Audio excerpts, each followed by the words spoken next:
마태복음 6장 1절에 보면 그 예수님께서 이 산상수훈에서 이 산에서 설교하시는 것을 산상수훈이라고 그러거든요.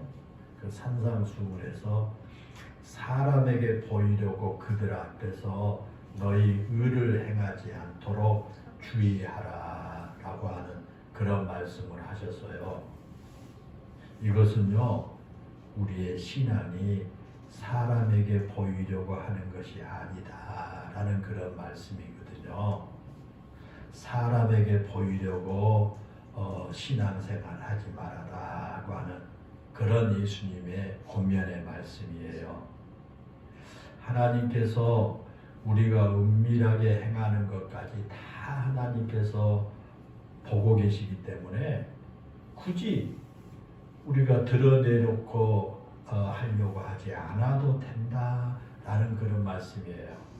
하나님이 우리의 그 은밀한 것까지 다 하나님이 보시니까 굳이 우리가 사람에게 드러내려고 하지 말아라고 하는 그런 예수님의 가르침이에요.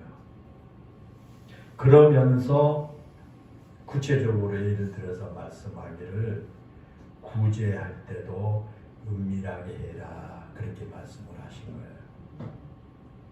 마태복음 6장 3절부터 4절에 보면 너는 구제할 때 오른손이 하는 것을 왼손이 모르게 하여 내 구제함을 은밀하게 하라.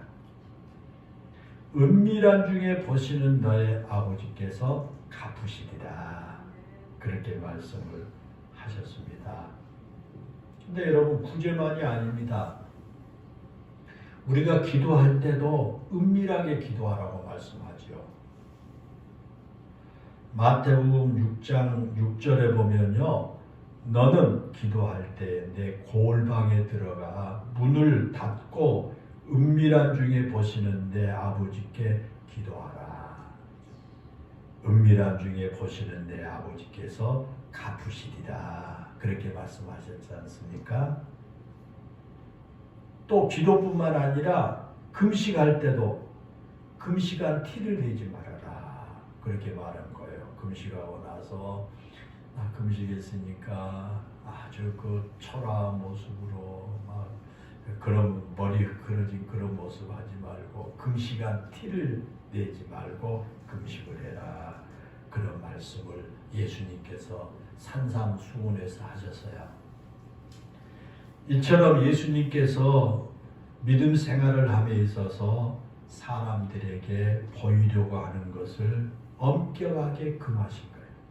사람들에게 보이려고 어떤 봉사도 하고 사람들에게 보이려고 구제도 하고 사람들에게 보이려고 기도하고 사람들에게 보이려고 막 금식하고 막 그런 것들을 예수님께서 금하신 거예요. 사람들에게 보이려고 하는 것은 모두 다 거짓이기 때문이다 하는 거예요. 그래서 하나님께서 우리가 굳이 내가 하는 것을 드러내지 않아도 우리 마음을 하나님이 다 아시고 우리의 심장과 폐부까지도 다 감찰하고 계시기 때문에 은밀하게 해라. 사람들에게 보이려고 그렇게 하지 말아라. 그런 말씀을 예수님께서 하신 거예요. 그와 같이 사람에게 보이려고 해서는 안 된다라고 단호하게 말씀하신 그 예수님께서 오늘 우리가 본문에 보면요, 좀 의아한 그러한 말씀을 하시고 있습니다. 얼마 전까지 예수님께서 그렇게 사람에게 보이려고 하지 말아라 그렇게 강하게 말씀을 하셨는데 오늘 본문에 보면 좀 우리가 이상하다 그런 생각이 들어요. 오늘 본문은요, 우리가 잘 아는 대로 변화산에서 있었던 사건을 기록하고 있습니다. 예수님께서 어느 날 베드로하고 안드레하고 또 그들의 형제 요한을 데리고요, 아주 높은 산에 예수님이 올라가셨어요. 그런데 오늘 본문 2절을 보면 그들 앞에서 그 세 사람 제자들 앞에서 그 말이에요. 변형되사 그 얼굴이 해같이 빛나며 옷이 빛과 같이 휘어졌더라. 그렇게 말씀하고 있습니다. 여기서 우리가 아주 의아하게 생각한 것은요, 예수님께서 그냥 모습이 변화된 것이 아니라 제자들 앞에서 예수님이 변화됐다는 거예요. 제가 앞에서 드린 말씀과 한번 잘 비교해 보세요. 얼마 전까지 예수님께서 사람에게 보이려고 하지 말아라 그렇게 말씀하셨는데, 오늘 이 본문에서는요, 제자들 앞에서 변화되셨다. 제자들이 보는 앞에서 얼굴이 해같이 빛나고요, 옷이 빛처럼 환해지셨다라고 그렇게 기록하고 있어요. 그렇다면 여러분, 왜 예수님께서 그렇게 제자들이 보는 앞에서 변화되셨을까? 좀 이상하지 않습니까? 예수님이 하셨던 말씀과 비교해 본다면 제자들에게는 사람에게 보이려고 하지 말라고 해놓고 왜 예수님께서 이 본문에 와서는 제자들이 보는 앞에서 변화된 모습을 보여주셨느냐라는 거예요. 앞에서는 예수님께서 말씀하신 것에 비추어 본다면 은밀하게 예수님께서 아무도 모르게 은밀하게 변화하셨어야 될 텐데 왜 굳이 제자들이 보는 앞에서 예수님이 변화되셨느냐라는 거예요. 그렇게 여러분이 좀 연결해서 생각한다면 좀 의아하지요? 그렇습니다. 더군다나 본문과 같은 변화산 사건을 기록하고 있는 또 누가복음에도 이 사건이 기록되어 있는데, 거기에 보면요, 예수님께서 그 변화산에 올라간 이유가 기도하기 위함이었다 그랬어요. 그 변화산의 높은 곳에 올라가는 것은요, 첫째 목적이 기도하러 가신 거예요. 예수님께서 그렇게 변화산에 기도하려고 올라가셨다면 그러면 제자들을 데리고 가지 말고 조용히 혼자 올라가서 은밀하게 기도하실 수도 있었을 텐데 왜 예수님께서 그렇게 하셨을까? 또 그렇게 혼자 조용히 가서 은밀하게 기도하는 것이 예수님께서 평소에 기도하시던 방법이었거든요. 평소에 우리가 성경을 본 예수님이 홀로 자주 기도하셨어요. 홀로 조용한 곳에 가서 혼자 기도하셨어요. 예수님께서 홀로 기도하셨다라고 하는 기록이 이 복음서에 보면 8번이나 나와요. 예수님이 이렇게 홀로 기도하신 거예요. 겟세마네 동산에서 기도하실 때도요, 3명의 제자들을 데리고 겟세마네 동산으로 가셨지만 예수님이 막상 기도하실 때는 제자들을 거기 남겨두고요, 홀로 떨어져서 거기서 깊은 곳에 들어가서 기도하셨습니다. 그것이 예수님의 기도하신 습관이었거든요. 그런데 유독 오늘 본문에 나온 변화산에서만은 예수님이 그렇지 않은 거예요. 만약에 예수님께서 홀로 조용히 기도하기를 원하셨다면 이 3명의 제자들을 데리고 가지 않으셨어야 할 것입니다. 또 3명의 제자들을 데리고 가셨다고 할지라도 평소에 기도하시던 그 모습 그대로 홀로 좀 떨어져서 한적한 곳에 가서 기도하셨다면 여러분 그 맞는 말 같을 거예요. 그런데 예수님께서 제자들이 보는 데서 기도하려고 데리고 왔고 제자들이 보는 데서 기도하시다가 변화된 그런 모습을 보이셨다라는 것입니다. 예수님께서 기도하려고 변화산에 올라가실 때 이 3명의 제자들을 데리고 가신 것부터가 우리가 좀 평소에 예수님이 하시는 말씀과 예수님이 기도하셨던 것들을 본다면 좀 의아합니다. 그래도 우리가 거기까지는 이해할 수 있습니다. 그리고 예수님의 용모가 변화되셨다는 것도 우리가 이해할 수는 있습니다. 예수님이 충분히 그렇게 하실 수 있는 분이기 때문에 거기까지 우리가 이해할 수가 있습니다. 그런데 누가복음 9장 29절에 보면 기도하실 때 용모가 변화되고 그 옷이 휘어져 광채가 나더라 그랬습니다. 자, 여러분 그 말씀 한번 주의 깊게 생각해 보십시오. 예수님께서 기도하실 때 그 용모가 변화되고 그 옷이 휘어져서 광채가 나더라는 말씀. 여러분 한번 깊이 생각해 보세요. 그리고 제 말씀 들어보세요. 예수님께서 기도하시던 중에 용모가 변화되셨습니다. 그런데 그렇게 변화되신 모습을 제자들에게 보여주십니다. 그런데 변화산에서는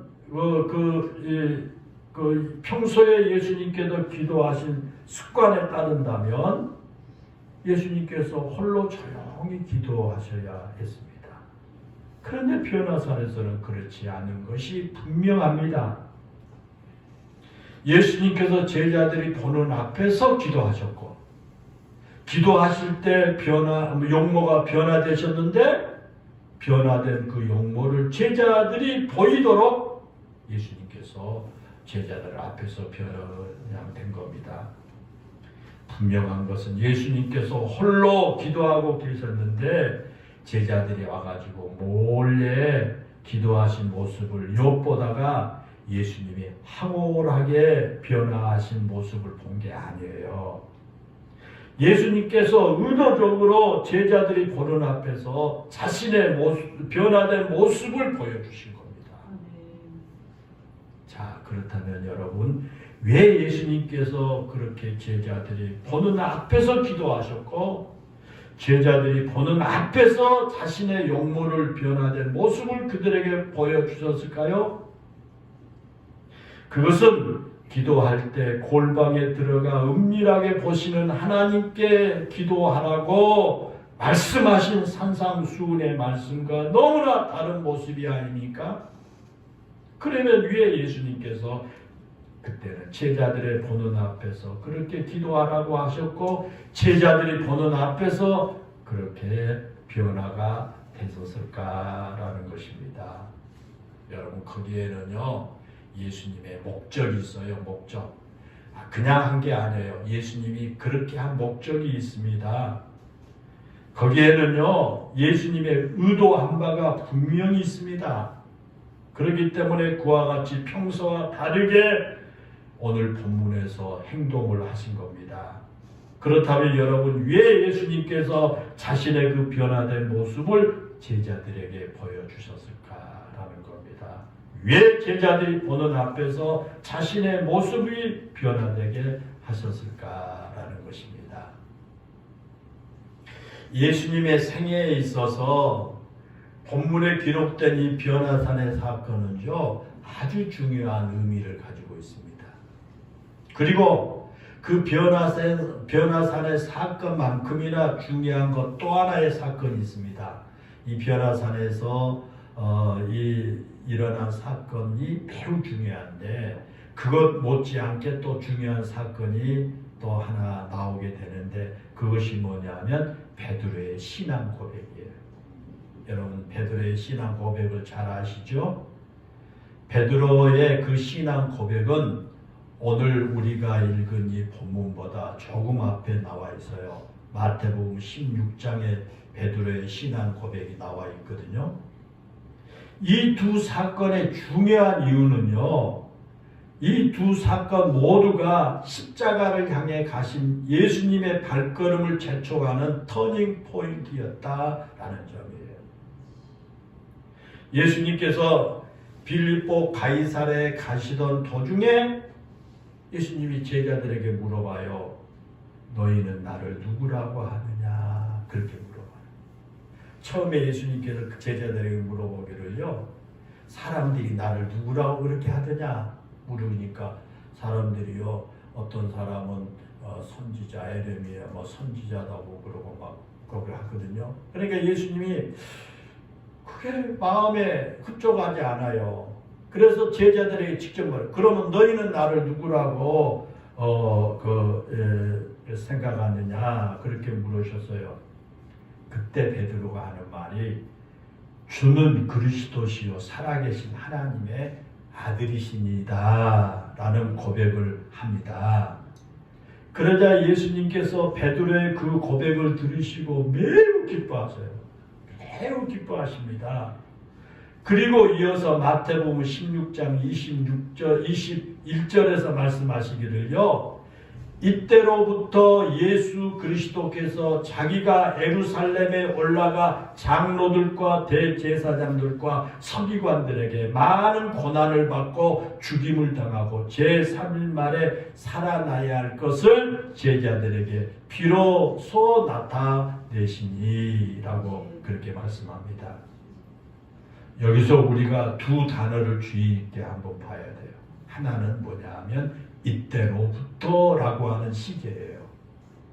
이때로부터라고 하는 말은요. 베드로가 신앙 고백을 할 때부터라는 말씀이에요.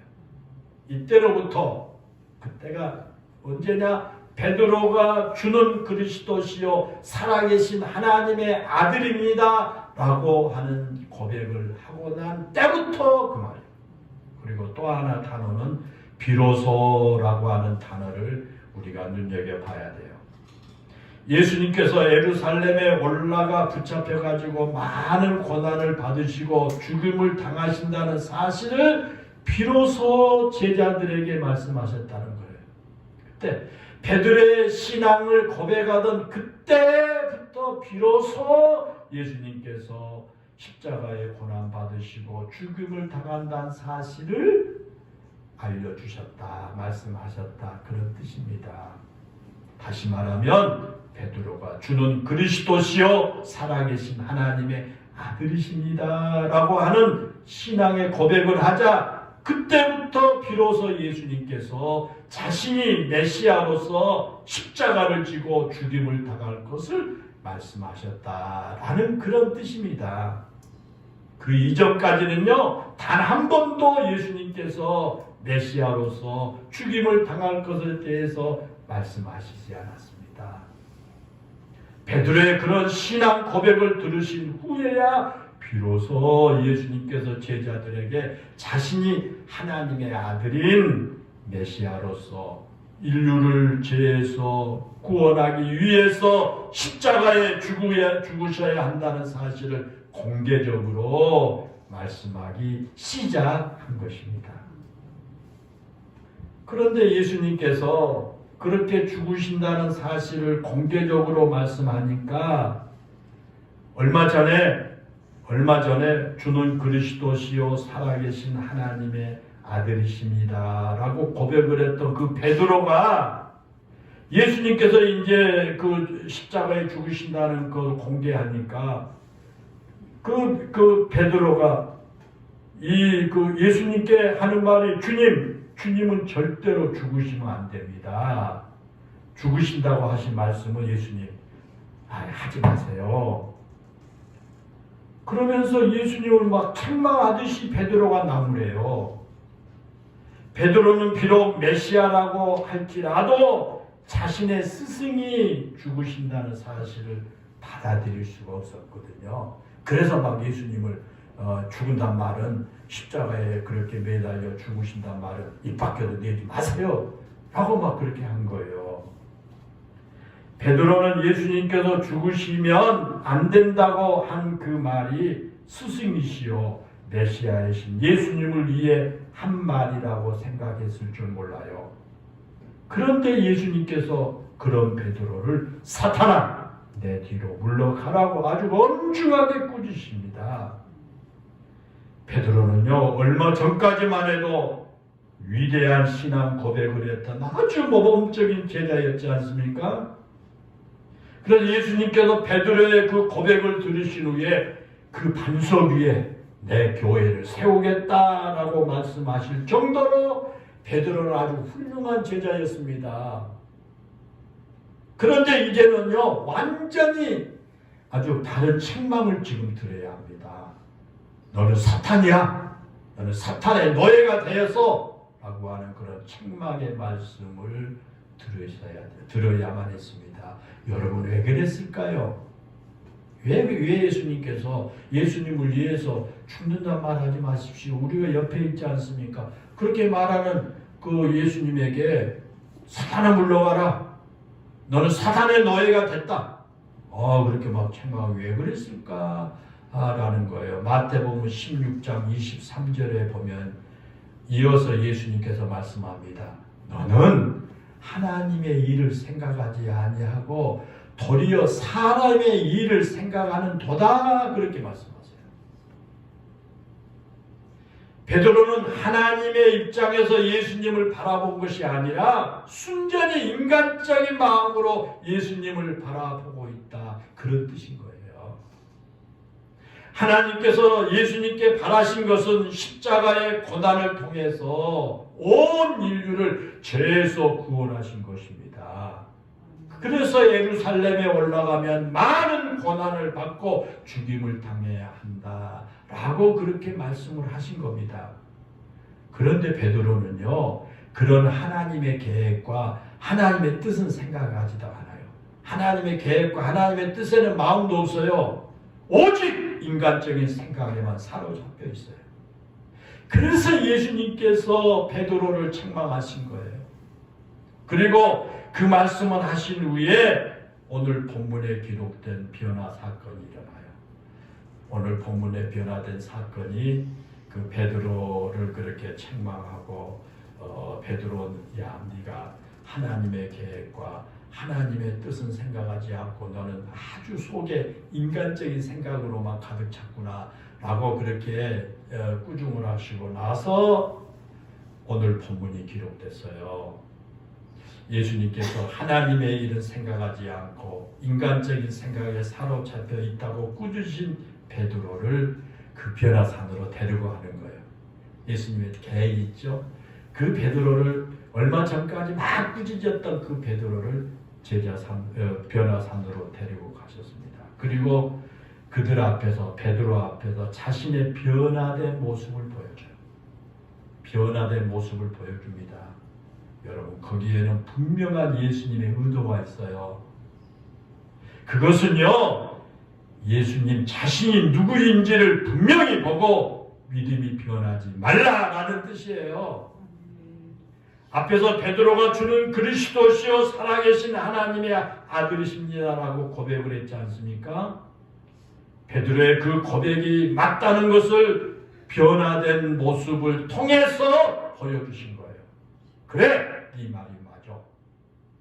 주는 그리스도시요 살아계신 하나님의 아들입니다. 하나님입니다. 라고 하는 그 말을 맞다고 하는 것을 보여주기 위해서 높은 산에 올라가서 예수님이 그렇게 광채가 나고 변화된 모습을 보여줬다라는 겁니다.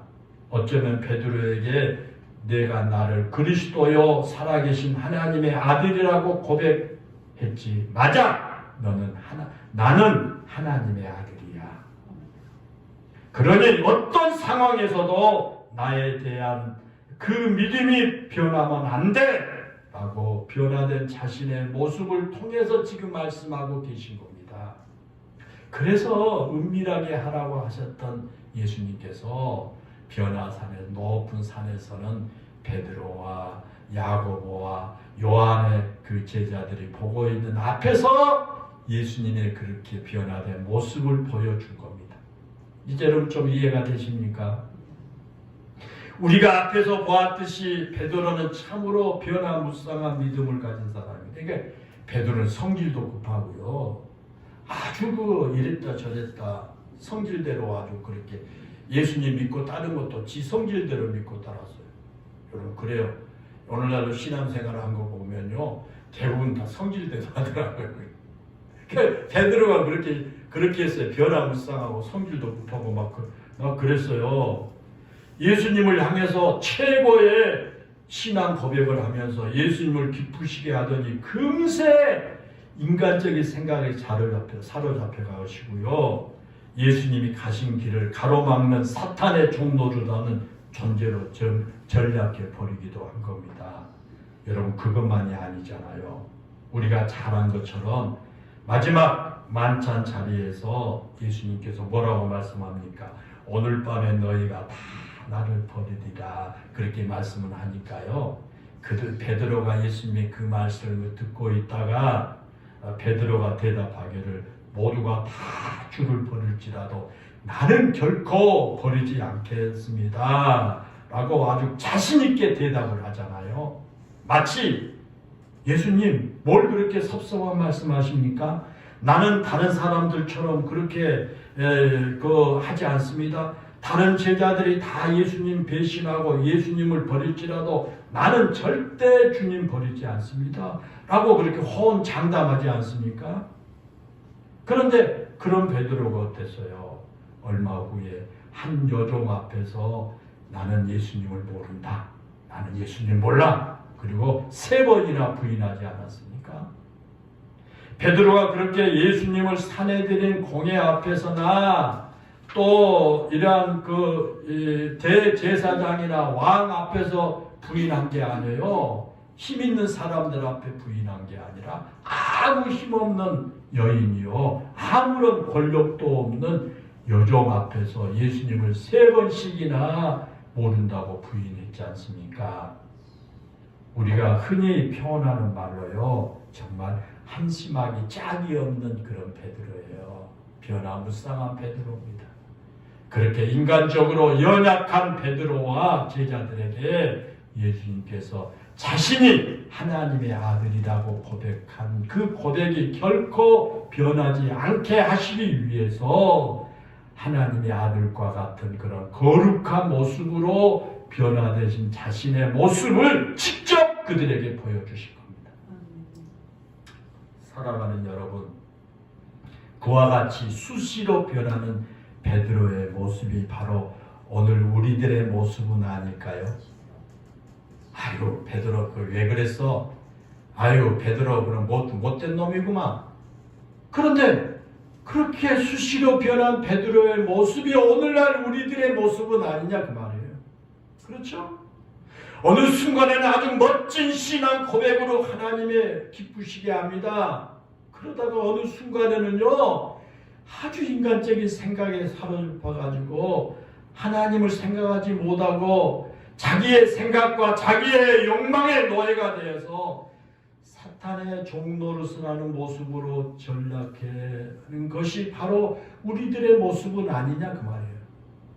이게 우리가 베드로만 여러분 그 욕할 게 아니라 바로 우리들 자신이 베드로와 같이 수시로 이렇게 변한다는 말이에요.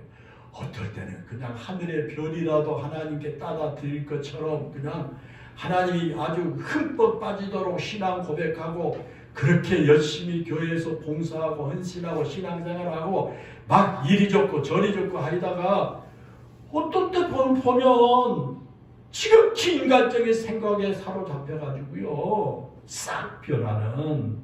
그래서 예수님께서 사탄, 너는 사탄의 앞잡이 노릇을 하고 있다라고 책망을 들을 정도로 살아가는 것이 우리들의 모습이 아닐까라는 겁니다. 때로는 하나님을 위해서 목숨까지도 내어놓을 것처럼 호언장담하지만 아주 사소한 문제, 살아가면서 신앙생활하면서 아주 사소한 문제 앞에서 하나님 모른다고 부인하는 연약한 존재가 바로 우리가 아닌가라는 것입니다. 그런 우리를 위해서 예수님께서 변화산에서 베드로에게 그렇게 하셨던 것처럼 자신이 메시아요 하나님의 아들이심을 분명하게 보여주십니다. 어떻게 해요? 때로는 성경의 계시를 통해서 자신의 모습을 보여주시기도 하고요. 때로는 오늘처럼 설교를 듣는 중에 우리의 마음에 믿음의 확증을 생길 수 있도록 설교를 통해서 자신의 모습을 보여주시기도 합니다. 때로는 찬송, 찬양 중에, 때로는 기도 중에, 때로는 누군가의 간증을 통해서 예수님은 오늘 또 살아계신 모습을 보여주시고 부족하고 연약한 우리를 사랑하신다는 사실을 보여주고 계시는 겁니다. 그러므로 우리가 믿음의 눈을 떠서 예수님 바라보아야 됩니다. 우리가 믿음의 눈을 떠서 예수님 바라보고 예수님을 깊이 생각할 때 하나님께서 기뻐하시는 거룩한 그 믿음의 삶을 살아갈 수가 있다라는 거예요.